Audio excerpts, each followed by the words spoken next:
வணக்கம்.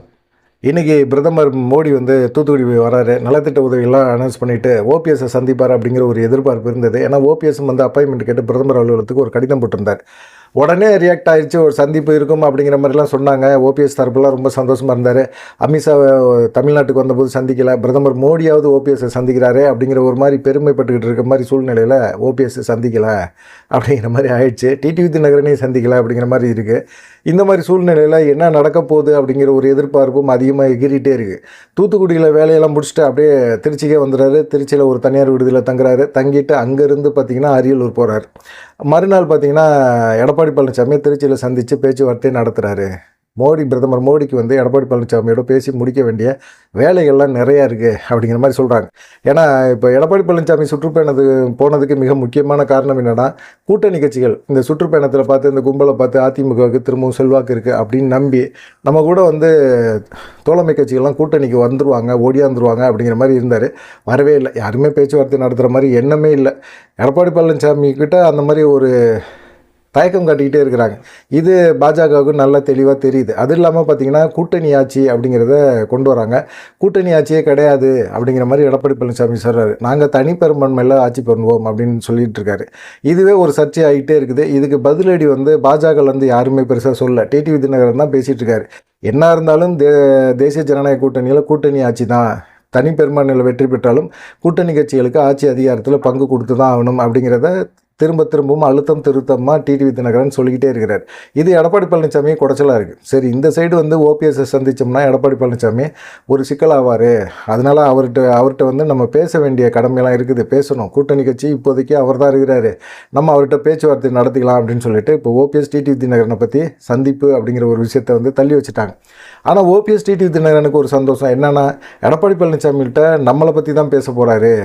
அது கட்சிக்குள்ளே கூட்டணிக்குள்ளே சேருங்க அப்படிங்கிற மாதிரி ஒரு பேச்சுவார்த்தை நடத்த போகிறாரு அப்படிங்கிற மாதிரி இருக்குது. அது இல்லாமல் கூட்டணி ஆட்சி அப்படிங்கிறதுல ஒரு அக்ரிமெண்ட்டில் கையெழுத்து போடணும்ல. தனிப்பெரும்பான்மையை நான் ஜெயிச்சிட்டேன், கூட்டணி ஆட்சியில் நான் வந்து எப்போ நான் கையெழுத்து போட்டேன் சரத்துலாம் அப்படிங்கிற மாதிரி எடப்பாடி பழனிசாமி சொல்லுவார். ஏன்னா தேமுதிகவுக்கு அப்படி தானே பேசினார். தேமுதிக வந்து கூட்டணிக்குள்ளே இருக்கும்போது ராஜ்யசபா சீட்டை கொடுக்குறேன்னு சொல்லிட்டு இப்போ 2026 தேர்தல் முடிஞ்ச பிறகு நான் ராஜ்யசபா சீட்டை கொடுக்குறேன் அப்படிங்கிற மாதிரி ஒரு இதை போட்டு விட்டார். குண்டை தூக்கி போட்டு விட்டோன்னா அவங்களும் அதிருப்தியில் இருக்காங்க.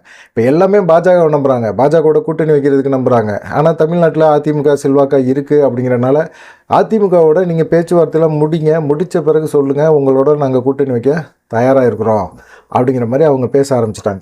என்ன பண்ணுறது அப்படிங்கிறது இருக்குது. அதனால தான் பிரதமர் மோடி வந்து அவரோட பேச்சுவார்த்தை நடத்துறதுக்கான வாய்ப்புகள் இருக்குது அப்படிங்கிற மாதிரி இருக்கார். ஆனால் எடப்பாடி பழனிசாமி பிரச்சார சமயத்தில் பார்த்திங்கன்னா விஜய்க்கும் சீமான் எல்லாத்துக்குமே பார்த்திங்கன்னா ஒரு அழைப்பு கொடுத்துக்கிட்டே இருந்தார். அவருடைய அழைப்பை வந்து யாருமே பெருசாக கண்டுக்கவே இல்லை. உடனே ஒரு பிரச்சார கூட்டத்தில் அவர் பேசுகிறார், இது மாதிரி விஜய் வாங்க, திமுக ஏற்றுக்கிற எல்லாருமே ஒன்றிணைந்து நம்ம திமுக தோக்கடிப்போம், வீட்டுக்கு அனுப்புவோம் அப்படிங்கிற மாதிரிலாம் பேசுகிறாரு. விஜய் வாங்கங்கிறாரு, சீமானை வாங்கங்கிறாரு. உடனே அவங்க வந்து ஒரு நாள் விட்டாவது இல்லை 2 நாள் கழிச்சாவது அதுக்கு பதில் சொல்லலாம்.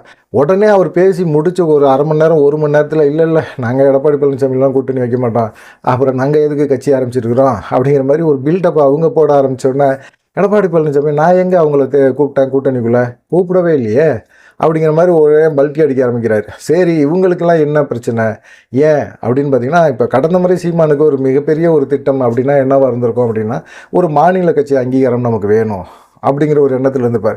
அதுக்காக ஓட்டு சதவீதத்தை அதிகரிச்சுட்டே வந்துட்டு இருப்பார். இப்போ வந்து மாநில கட்சி அங்கீகாரத்தை வந்து அவர் கட்சி கிடச்சிருச்சு, நாம் தமிழர் கட்சி கிடச்சிருச்சு. அதுக்கப்புறமா இன்னுமே என்ன நினைக்கணும் அப்படின்னா, வாக்கு சதவீதத்தை அதிகப்படுத்தணும் அப்படிங்கிற ஒரு எண்ணம் தான் இருக்கும். இப்போ வந்து கூட்டணி வச்சார் அப்படின்னா இப்போ இருக்க வாக்கு சதவீதம் கூட அவருக்கு போயிடும் அப்படிங்கிற ஒரு பயமும் அவருக்கு இருக்குது. அது இல்லாமல் இப்போ சமீபத்தில் முத்து இறந்ததுக்காக முதலமைச்சர் ஸ்டாலினை போய் நேரடியாக சந்தித்து பேசிட்டு வந்தார். அதுக்கு மிக முக்கியமாக சொன்ன ஒரு விஷயம் வந்து அவருக்கே ஒரு விஜயலட்சுமி மூலமாக நடிகை விஜயலட்சுமி மூலமாக டார்ச்சர் அதிகமாக இருக்குது. அதுவும் உச்சநீதிமன்றம் வரைக்கும் போயிருக்கு. இது வரைக்குமே பார்த்திங்கன்னா காவல்துறை தரப்பு வழக்கறிஞர் மட்டும்தான் ஆஜராகிட்டு இருந்தாங்க. இப்போ பார்த்திங்கன்னா திடீர்னு விஜயலட்சுமி ஒரு வழக்கறிஞரை கொண்டு போய் நிப்பாட்டி வச்சுருக்கிறாங்க. என்னவோ நடக்குது பின்னாடி அப்படிங்கிறது இருக்குது. அப்போ முதலமைச்சரோட ஆதரவு இருந்தால் தான் இந்த தேர்தல் களத்தில் வந்து கொஞ்சம் பிரச்சனை இல்லாமல் சந்திக்க முடியும் அப்படின்னு சொல்லிட்டு சீமான் நினைக்கிறார். அதனால அது சம்மந்தமாக பேசியிருக்கிறாரு. அப்போ கூட முதலமைச்சர் என்ன சொல்லியிருக்காரு அப்படின்னா, நீங்கள் அதிமுகவோட கூட்டணி வைக்காமல் தனிச்சு எப்பயும் போல் வழக்கம் போல் நீங்கள் நில்லுங்க அப்படிங்கிற மாதிரி சொல்லிட்டாங்க. திமுகவுக்கு ஆதரவும் நிற்க வேணாம், அதிமுகவுக்கு ஆதரவும் நீங்கள் கொடுத்துட வேணாம் அப்படிங்கிற மாதிரி சொல்லியிருக்காரு. அதுக்கு சீமான் ஓகே சொல்லியிருக்கிறார் அப்படிங்கிற ஒரு தகவல் இருக்குது. இது நம்பகத்தகுந்த தகவல் தான் அப்படின்னு சொல்கிறாங்க. ஏன்னு கேட்டிங்கன்னா, முத்து இறந்த பிறகு அவர் போய் என்ன செஞ்சுருக்கணும், அவங்க வீட்டில் போய் அவங்க மனைவியோ மகனையோ மகளையோ போய் சந்தித்து ஆறுதல் சொல்லிட்டு வந்திருக்கணும். இவர் எதுக்காக முதலமைச்சரை போய் நேரடியாக சந்திச்சார் அப்படிங்கிற ஒரு கேள்வி தான் இருக்குது. முதலமைச்சர் இருக்கிறது எங்கே இருக்கிறாரு, அவர் வீடு முத்து வீடு எங்கே இருக்குது, அங்கே போக வேண்டியவர் இங்கே வந்து ஏன் பேசுகிறாரு அப்படிங்கிற பல கேள்விகளுக்கு மத்தியில் தான் இப்போ இந்த பஞ்சாயத்து ஓடிட்டுருக்கு.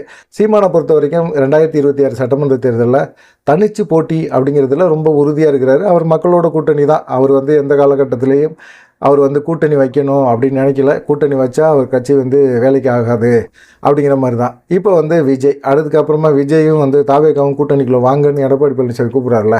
இப்போ வந்து விஜய்க்கு என்ன வாய்ப்புகள் இருக்குது அப்படின்னு பார்த்தோம்னா, விஜய் வந்து முதல்ல தேர்தலை சந்திக்கிறார். முதல் தேர்தலை சந்தித்தவங்க எல்லாருமே என்ன நினச்சாங்க, தனித்து தான் போட்டி போட்டாங்க, வாக்கு சதவீதத்தை அதிகப்படுத்தணும்னு தான் நினச்சாங்க, மாநில அந்தஸ்து வாங்கணும் அப்படிங்கிற மாதிரி தான் நினச்சாங்க. அதே போல் வந்து மாநில அந்தஸ்து அப்படிங்கிற ஒரு விஷயமும் அவங்களுக்கு கிடைக்கும் அப்படிங்கிற மாதிரி சொல்கிறாங்க. அதனால் இந்த தேர்தலில் வந்து அவர் தனித்து தான் போட்டி போடுவார், அவர் தலைமையில் தான் கூட்டணியை உருவாக்குவார் அப்படிங்கிற மாதிரி இருக்கிறாங்க. இப்போ கடந்த முறை பார்த்திங்கன்னா ஒரு 5 கோடி வாக்குகள் பதிவாயிருக்கு அப்படின்னா, அதில் வந்து 50 லட்சம் வாக்குகளை வந்து நாம் தமிழர் கட்சி வாங்குச்சு. வாங்கினதுனால தான் அவங்களுக்கு வந்து ஒரு அரசியல் கட்சிக்கான ஒரு அங்கீகாரம் கிடச்சிது. அதே போல் அதிமுக வந்து 1.25 கோடி வாக்குகளை வாங்குச்சு. திமுக வந்து அதோட கூடுதலாக வாக்குகளை வாங்கினாங்க. இப்போ 2 கட்சிகளும் சேர்த்து வந்தீங்கன்னா 2.5 கோடியிலேருந்து 2.25 கோடி வாக்குகளை வாங்கியிருக்கிறாங்க. இப்போ வந்து அந்த அளவுக்கு வந்து இப்போ சீமானும் வாக்கு சதவீதத்தை அதிகப்படுத்தணும் அப்படிங்கிற ஒரு எண்ணத்தில் இருக்கார். 8லேருந்து 10 ஆக்குவார், அவ்வளோதான்.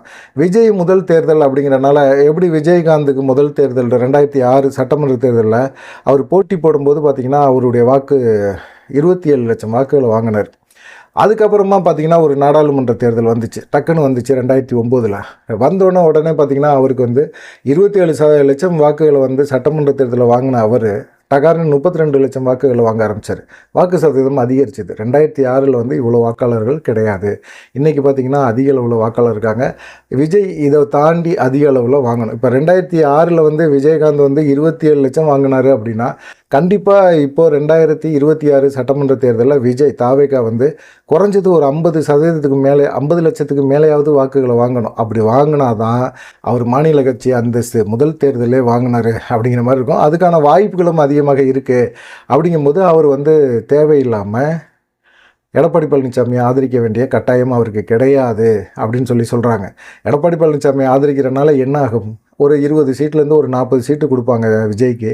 அதை வச்சுக்கிட்டு அவர் வந்து இந்த மாதிரி மாநில அந்தஸ்தெல்லாம் வாங்க முடியுமானா அதுக்கான வாய்ப்புகள் இல்லை, சாத்தியம் இல்லை அப்படிங்கிற மாதிரி சொல்கிறாங்க. அதனால் வந்து பார்த்திங்கன்னா சீமானும் சரி விஜயும் சரி எடப்பாடி பழனிசாமி என்ன தான் கதறி கெஞ்சி கூப்பிட்டாலும் போகிறதுக்கு வாய்ப்பு இல்லை அப்படிங்கிற மாதிரி சொல்லிகிட்டு இருக்காங்க. இப்போ வந்து என்னன்னு கேட்டிங்கன்னா, பிரதமர் மோடி எடப்பாடி பழனிசாமிகிட்ட ஒரு விஷயத்தை மட்டும்தான் பேச போகிறாரு. ஏன்னா இத்தனை தடவை அமித்ஷா வரும்போதெல்லாம் பல தடவை சொல்லிட்டாரு, தமிழகத்தில் வந்து தேசிய ஜனநாயக கூட்டணி கட்சிகளுக்கும் ஆட்சி அதிகாரத்தில் பங்கு அப்படிங்கிறத தெளிவுபடுத்திட்டார். ஆனால் எடப்பாடி பழனிசாமி அதை ஒத்துக்க மாட்டார். தமிழ்நாட்டு மக்கள் வந்து இதை ஏற்றுக்கலை அப்படின்னு சொல்கிறாரு. தமிழ்நாட்டு மக்கள் ஏற்றுக்கலைன்னு இவருக்கு எப்படி தெரியும்? தமிழ்நாட்டு மக்கள் வந்து ஏற்றுப்பாங்க. ஏன்னு கேட்டிங்கன்னா, எல்லா கட்சிகளும் கூட்டணி கட்சி ஆதரவோடு ஆட்சியில் உட்காரும்போது அந்த கூட்டணி கட்சிகளுக்கும் ஒரு மரியாதை கொடுங்க. ஏன்னா இப்போ இவங்க ஏதாவது ஊழல் பண்ணுறாங்க அப்படின்னா திடீர்னு கூட்டணி கட்சிகள் வந்து அதை வெளிப்படுத்துவாங்க. இவங்களுக்குள்ள விமர்சனங்கள் அதிருப்திகள் எல்லாமே இருந்துச்சுன்னா அவங்க கண்டிப்பாக அதை வெளிப்படுத்துவாங்க. வெளிப்படுத்தும் போது இவங்களோட இமேஜ் டேமேஜ் ஆகும், இல்லை ஒரு நல்லாட்சியாவது மக்களுக்கு கொடுத்தாகணும் அப்படிங்கிற ஒரு எண்ணமாவது இருக்கும். அது எதுவுமே செய்ய முடியாது, நாங்கள் கூட்டணி ஆட்சிக்கு ஒத்துக்கவே மாட்டோம், தமிழக மக்கள் மேலே ஏன் தூக்கி அந்த பாரத்தை போடுறீங்க, தமிழக மக்கள் யார் உங்கள்கிட்ட வந்து சொன்னது கூட்டணி ஆட்சி நாங்கள் ஒத்துக்க மாட்டோம் அப்படின்னு சொல்லி? அதெல்லாம் கிடையாது. இவங்களா சொல்லிக்கிட்டு இவங்க வந்து பிரச்சனை இல்லாமல் ஆட்டையை போடுறதுக்கான வேலையை தான் இவங்க பார்க்குறாங்க. இதெல்லாம் வந்து ஒத்துக்க முடியாது அப்படிங்கிறது தான் அமித்ஷாவும் சொல்லிகிட்டு இருக்காரு. அதே போல் வந்து இன்றைக்கி வந்து பல தடவை அமித்ஷா சொல்லிட்டார் எடப்பாடி பழனிசாமிகிட்ட, அண்ணாமலையும் பேசிட்டாரு, நயினா நாகேந்திரன் சொல்லிட்டாரு. இவங்க எல்லாத்தையும் ஆஃப் பண்ணிட்டாங்க. இப்போது நீங்கள் யாரும் பேசாதீங்க, நமக்குன்னு ஒருத்தர் இருக்கார் டிடிவி தினகரன், அவரை வச்சு பேச விடுவோம் அப்படின்னு சொல்லிட்டு இப்போ டிடிவி தினகரன் மூலமாக பேச்சுவார்த்தை அவங்க நடத்தி முடிச்சுட்டாங்க. இப்போ வந்து பிரதமர் மோடி வந்திருக்கிறாரு. பிரதமர் மோடி எடப்பாடி பழனிசாமிகிட்ட இது சம்மந்தமாக பேசுவார். எடப்பாடி பழனிசாமி தப்பிக்க முடியாது அப்படின்னு சொல்கிறாங்க. ஏன்னு கேட்டிங்கன்னா, எடப்பாடி பழனிசாமி நான் எந்த அக்ரிமெண்ட்டில் கையெழுத்து போட்டேன் அப்படிங்கிற ஒரு விஷயத்தை கையில் எடுப்பார். ஆனால் இவங்க வந்து என்னன்னு கேட்டிங்கன்னா, ஏற்கனவே வந்து நாங்கள் வந்து ஏமாளி கிடையாது கூட்டணி ஆட்சிக்கு அப்படின்னு எடப்பாடி பழனிசாமி ஒரு பிரச்சாரத்தில் பேசியிருந்தார்ல, அது கூட பார்த்திங்கன்னா அவர் அங்கே வந்து முதலமைச்சர் ஸ்டாலினுக்கு தான் இந்த விஷயத்த சொன்னார். ஆனால் இது வந்து அமித்ஷாவுக்கு சொல்ல வேண்டிய ஒரு விஷயம். இது பாஜகவுக்கு புரியாமல் இருக்குமா? அது வந்து புரிஞ்சிருச்சு. அதனால தான் பார்த்திங்கன்னா இப்போ என்ன சொல்கிறாங்க அப்படின்னா, எங்களுடைய ஃபார்முலா தேசிய ஜனநாயக கூட்டணி கட்சியோட ஃபார்முலா என்ன அப்படின்னு கேட்டிங்கன்னா, நாங்கள் தனிப்பெரும்பான்மையில் வெற்றி பெற்றாலும் கூட்டணி கட்சிகளுக்கு ஆட்சி அதிகாரத்தில் பங்கு கொடுப்போம், அதுதான் நாங்கள் நடைமுறைப்படுத்தியிருக்கோம் அப்படின்னு சொல்லி அப்படி ஒரு ஒப்பந்தத்தை போடுவாங்க. ஏன்னா 2019 வந்து பிரதமர் மோடி தனிப்பெரும்பான்மையில் உட்காரும்போதே அவங்க வந்து கூட்டணி கட்சிகளுக்கு ஒரு மதிப்பு கொடுத்தாங்க. அதே தான் அந்த இதான் வந்து அந்த சரத்தை வச்சு தான் ஒப்பந்தமே போடுவாங்க. இப்போ அந்த மாதிரி ஒரு ஒப்பந்தம் எடப்பாடி பழனிசாமிகிட்ட கையெழுத்து வாங்கிட்டாங்க அப்படின்னா, அதிமுக ஒருவேளை தனிப்பெரும்பான்மையில் வெற்றி பெறுது அப்படின்னாலும் கூட்டணி கட்சிகளுக்கு ஆட்சி அதிகாரத்தில் பங்கு கொடுத்து தான் ஆகணும் அப்படிங்கிற மாதிரி இருக்காங்க. அது இல்லாமல் எடப்பாடி பழனிசாமி 160லேருந்து 170 தொகுதி வரைக்கும் நாங்கள் நிற்போம் அப்படிங்கிறதுல ரொம்ப ரொம்ப கராராக இருக்கிறாரு அப்படிங்கிற மாதிரி ஒரு தகவலும் இருக்குது. அதெல்லாம் கொடுக்க முடியாது. மிச்சம் 130 தொகுதிகளை எப்படி எத்தனை கூட்டணி கட்சிகள் கொடுப்பீங்க? நம்ம கூட மிகப்பெரிய அளவில் கூட்டணி கட்சிகள் வர்றாங்க அப்படிங்கும்போது எப்படி தருவீங்க? 4 முனை போட்டி வலுவாக இருக்கும் தமிழ்நாட்டில். அப்போ கூட்டணி கட்சிகளோட ஆதரவோடு தான் நம்மளால் ஜெயிக்க முடியும் அப்படிங்கிற ஒரு சூழ்நிலை இருக்கும்போது எடப்பாடி பழனிசாமி இப்படி வீம்பா பண்ணுறது சரி கிடையாது அப்படிங்கிற மாதிரி இருக்காங்க. பிரதமர் மோடி எடப்பாடி பழனிசாமிகிட்ட பேசி சரத்தில் கையெழுத்து வாங்கிட்டு எடப்பாடி பழனிசாமியை மிகப்பெரிய ஒரு சிக்கலில் கொண்டு வந்து விட்டுருவார். இல்லை கூட்டணி ஆட்சிக்கு நான் ஒத்துக்க முடியாது அப்படின்னு எடப்பாடி பழனிசாமி பிரதமர் மோடிகிட்ட பேச முடியாது. இப்போ எப்படி போய் அமித்ஷாவை டெல்லியில் போய் 3 கார் மாறி டக்குன்னு மாறி போய் சந்தித்து வந்தாரோ, பேசிட்டு வந்தாரோ, கூட்டணியை முடிச்சுட்டு வந்தாரோ, அந்த சம்பந்தமாக கூட செய்தியாளர் சந்திப்பில் பேச மாட்டேன்ட்டார். இல்லை நான் வேறு காரணங்களுக்காக போனேன், தமிழ்நாட்டு மக்களுக்காக நலனுக்காக பேச போனேன், உள்துறை அமைச்சர்கிட்ட சொல்ல போனேன்னு சொன்னார். அதையாவது சொல்லலாம். மக்கள் நலனுக்காக என்ன பேசினாருங்கிறதையாவது சொல்லியிருக்கலாம். அதையும் சொல்லலை. ஆனால் கூட்டணி ஆட்சி அப்படிங்கிறத உறுதிப்படுத்திட்டு வந்துட்டார். அதை அமித்ஷா மறுநாள் ட்வீட் போடலைன்னா இது யாருக்குமே தெரியாது. இது எடப்பாடி பழனிசாமிக்கு ஏன் இந்த வேலை? அதிமுக தொண்டர்களை ஏமாத்துறது தானே, அதே போல் அதிமுக எம்எல்ஏகளை ஏமாத்துறது தானே அப்படிங்கிற ஒரு கொஸ்டினாக எல்லாருமே கிளப்புறாங்க. இந்த மாதிரி விஷயங்கள்லாம் நிறையா நடந்துக்கிட்டே இருக்குது. இந்த விஷயத்தில் தான் கூட்டணி ஆட்சி அப்படிங்கிறத எங்களுடைய தேசிய ஜனநாயக கூட்டணியோட ஒப்பந்தமே இதுதான்ப்பா, இந்த ஒப்பந்தத்தில் கையெழுத்து போடுப்பான்னு சொல்லி பிரதமர் மோடி ஒரு முடிச்சு இதை வந்து கையெழுத்து போட வச்சுருவார். இல்லை எடப்பாடி பழனிசாமி இதுக்கு ஒத்துக்க மாட்டேன் அப்படின்னு சொல்ல முடியாது. ஒருவேளை சொன்னார் அப்படின்னா அரசியல் ட்ரெண்டு வேறு மாதிரி மாறும் அப்படின்னு சொல்கிறாங்க. அதிமுக எடப்பாடி பழனிசாமி கையில் இருக்காது அப்படிங்கிற மாதிரி சொல்லுவாங்க. அதே போல் ஓபிஎஸ் டிடிவி தினகரன் இவங்களை டிடிவியை கூட்டணிகளையும் ஓபிஎஸ் சசிகலாவை வந்து கட்சிக்குள்ளேயும் சேர்க்கறதுக்கான பேச்சுவார்த்தை நடக்கும். உட்கட்சி பிரச்சனைலாம் நாங்கள் தலையிட மாட்டோம்னு ஏற்கனவே அமித்ஷா சொல்லிட்டு போயிட்டார். நீங்கள் வந்து இப்படி பேசுகிறீங்களே அப்படிங்கிற மாதிரி எடப்பாடி பழனிசாமி பிரதமர்கிட்ட கேட்க முடியாது அப்படின்னு அழுத்தம் திருத்தமாக வந்து இவங்க சொல்லிகிட்டு இருக்காங்க. ஓபிஎஸ் தரப்பில் சொல்லிக்கிட்டு இருக்காங்க. ஓபிஎஸ்ஸை சந்திக்கலை அப்படிங்கிறது வருத்தமாக இருந்தாலும் ஓபிஎஸ்ஸுக்காக பிரதமர் மோடி எடப்பாடி பழனிசாமிகிட்ட பேச போகிறார் அப்படின்னு சொல்லி அவங்க தரப்பில் வந்து சந்தோஷப்பட்டுக்கிட்டே இருக்கிறாங்க.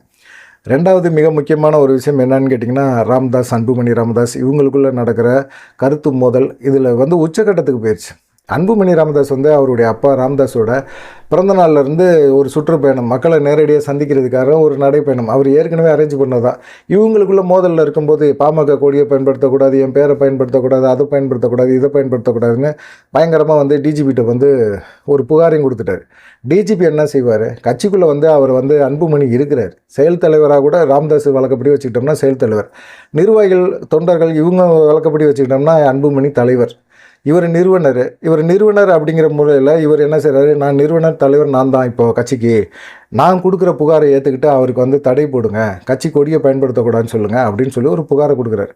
டிஜிபி என்ன செஞ்சுட்டாரு? எஸ்பிலாம் இது பண்ணி அவங்களுக்கு தடை உத்தரவெல்லாம் கேன்சல் பண்ணி விடுங்க, பிரச்சனை வரும், பஞ்சாயத்து ஆகும் அப்படிங்கிற மாதிரி சொல்கிறாங்க, நீங்கள் அந்த பிரச்சனையெல்லாம் நம்ம இப்போதைக்கு எதிர்கொள்ள முடியாது அப்படிங்கிற மாதிரி டிஜிபி வந்து எஸ்பிகளும் புகார் சொன்ன பிறகு நேற்றே பார்த்திங்கன்னா முதல் நாள் அவர் நடைப்பயணம் ஆரம்பித்த முதல் நாளே நான் அன்புமணியோட நடைப்பயணத்துக்கு தடை அப்படின்னு ஒரு இதை சொல்லிவிட்டாங்க. என்னடா அது இப்படி பண்ணுற ராமதாஸ் அப்படின்னு சொல்லி எல்லாத்துக்கும் கோவம் வந்துச்சு. அன்புமணிக்கு செல்வாக்கு அதிகமாக தான் இருக்குது. ஏன்னா அந்த நடைப்பயணத்தை பார்க்கும்போதே பார்த்திங்கன்னா உற்சாகமாக தொண்டர்கள் கையெல்லாம் ஆட்டுறாங்க, எல்லாமே பண்ணுறாங்க. இதில் வந்து குறிப்பாக பார்த்திங்கன்னா பாமக கொடியை தான் பயன்படுத்திகிட்டு இருக்காரு, எல்லாமே பயன்படுத்திகிட்டு இருக்காங்க. இன்றைக்கி பார்த்திங்கன்னா பாமகவோட வழக்கறிஞர் பாலு வந்து சொல்லியிருக்க ஒரு விஷயம் என்னென்னா, இல்லை எங்கள் நடைப்பயணத்துக்கெல்லாம் தடை கிடையாது, அவங்க சொல்லிட்டாங்க, டிஜிபி சொல்லிட்டாங்க, திட்டமிட்ட விடபடி நடைப்பயணம் தொடரும் அப்படிங்கிறத சொல்லிட்டார். டிஜிபி அறிக்கையில் வந்து ஏதோ ஒரு குளறுபடி நடந்திருக்கு, மற்றபடி வந்து நடைப்பயணத்துக்கெல்லாம் தடை கிடையாது, அதனால் எங்களுடைய நடைப்பயணம் வெற்றிகரமாக நடக்கும், இது வந்து வதந்தி, இதை நம்ப வேண்டிய அவசியமே கிடையாது, திட்டம் போட்டு பழி சுமத்துறாங்க அப்படிங்கிற மாதிரி சொல்லியிருக்காங்க. அன்புமணி நடைப்பயணத்துக்கு ஏதாவது தடை ஏதாவது வந்து பிரச்சனை வந்துருமோ அப்படிங்கிற ஒரு பயம் காவல்துறை தரப்பில் இருக்குது. ஏன்னா ராமதாஸ் குரூப்பு, ராமதாஸ் வந்து அவர் பையனுக்கே இடைஞ்சல் கொடுத்துக்கிட்டு இருக்கிறாரு. சுத்தமாகவே அவர் கட்சியை வளர்க்கணும்னு நினச்சி நடைப்பயணம்லாம் போய் மற்ற கட்சிகள் மாதிரியே ஒரு இயங்கணும் அப்படிங்கிற மாதிரி எண்ணத்தில் இருக்கிறாரு. இவர் உட்காந்த இடத்துல உட்காந்துக்கிட்டு யார் யார் பேச்சையே கேட்டுக்கிட்டு கட்சியை வந்து ஒரு அழிவு பாதைக்கு கொண்டு போயிட்டுருக்கிறாரு அப்படிங்கிற மாதிரி தெரியுது. ஏன்னா இப்போ சேரனை வச்சு ஒரு படம் ஐயாங்கிற ஒரு படம் இயக்க போகிறாரு. யார் இயக்குறது? ஜிகே மணியோட பையன் தமிழ்குமரன். அவர் தான் வந்து தயாரிக்கிறாரு. அப்போ வந்து யார் பேச்சை ராமதாஸ் கேட்குறாரு அப்படிங்கிறது தெளிவாக தெரியுதுல்ல. எல்லாத்துக்கும் தெரியும், எல்லாத்துக்கும் புரியும். பார்க்கலாம். இந்த 2 விஷயங்கள் தான் வந்து இப்போ வந்து அரசியல் வட்டாரங்களில் பரபரப்பாக பேசப்பட்டுருக்கு. நீங்கள் இதை பற்றி என்ன நினைக்கிறீங்க அப்படிங்கிறத மறக்காமல் கமெண்ட் பண்ணுங்கள். நன்றி, வணக்கம்.